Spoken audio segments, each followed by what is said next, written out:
Hi అండి, అందరికీ నమస్తే. నేను మీ సునీల్ మద్దాల.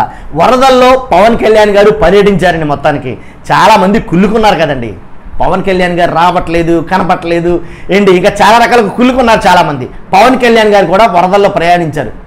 మీ కళ్ళు చల్లబడ్డాయా? హ్యాపీనా మీరు? మొత్తానికి పర్యటించారండి.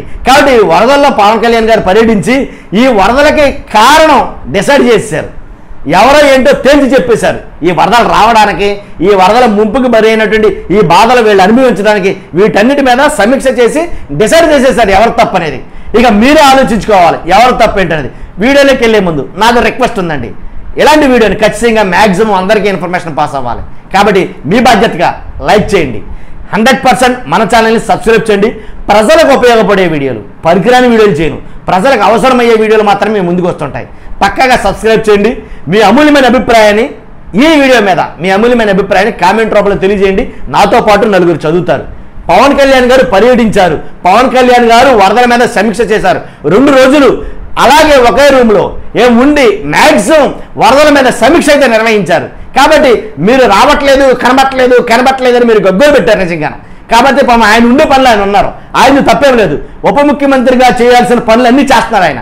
కాబట్టి అంతేకాదు, పవన్ కళ్యాణ్ గారు పర్యటించడం కూడా వరద ముంపు ప్రభావిత ప్రాంతాలు ఏవైతే ఉన్నాయో వాటిని పరిశీలించి ఎన్ని రోడ్లు, ఎన్ని కిలోమీటర్ల రోడ్లు పోయినాయి, ఎన్ని పంచాయతీల్లో ఎన్ని అయితే దెబ్బతిన్నాయి, వాటన్నిటి మీద సమీక్ష నిర్వహించి వాటన్నిటి మీద చాలా ఇమీడియట్గా యాక్షన్ తీసుకోవాలని డిసైడ్ అయ్యారు. అంతేకాదు, దీని అంతటికే కారణం ఎవరో కనిపెట్టారు ఆయన. ఎవరంటే కనుక జగన్మోహన్ రెడ్డి గారు. ఎందుకంటే వరద రావడానికి కారణం ఆయనే. గత ప్రభుత్వంలో ఆయన చేసిన తప్పిదాలు ఏవైతే ఉన్నాయో, వరద రమ్మని చెప్పడం ఆయనే, అసలు వర్షాలు కురమని చెప్పడం ఆయనే.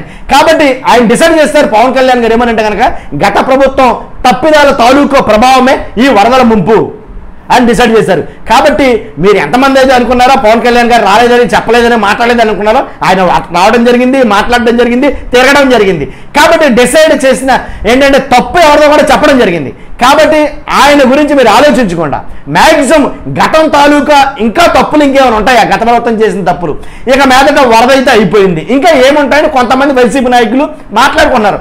వరదలదే జగన్మోహన్ రెడ్డి గారు తప్పే, వర్షాలది జగన్మోహన్ రెడ్డి గారు తప్పే, తర్వాత లాకులు ఏదైతే డ్యామ్కి లాకులకి బోట్లు వెళ్ళి డబ్బేలు మంది గుట్టుకున్నాయో, బోట్లు గుర్తుందో లేదు మీకు, ఆ బోట్లు కూడా పంపించింది జగన్మోహన్ రెడ్డి గారే తప్పే. కాబట్టి ఇంకా ఏమైనా ఉన్నాయా అని వైసీపీ నాయకులు ఆలోచిస్తున్నారంట. ఇంకేమైనా ఉన్నాయా? ఇంకా మనం అంటే 5 సంవత్సరాల పాటు మనమే చేస్తామంటామా?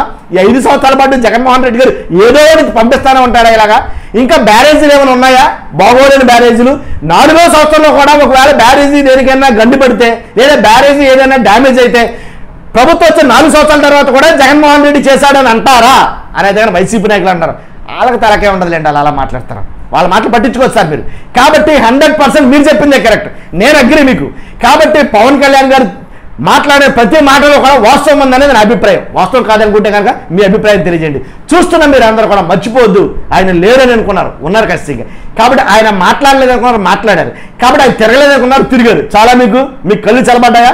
ఓకే, చూస్తున్న మీరు అందరూ కూడా మర్చిపో. Thank you very much.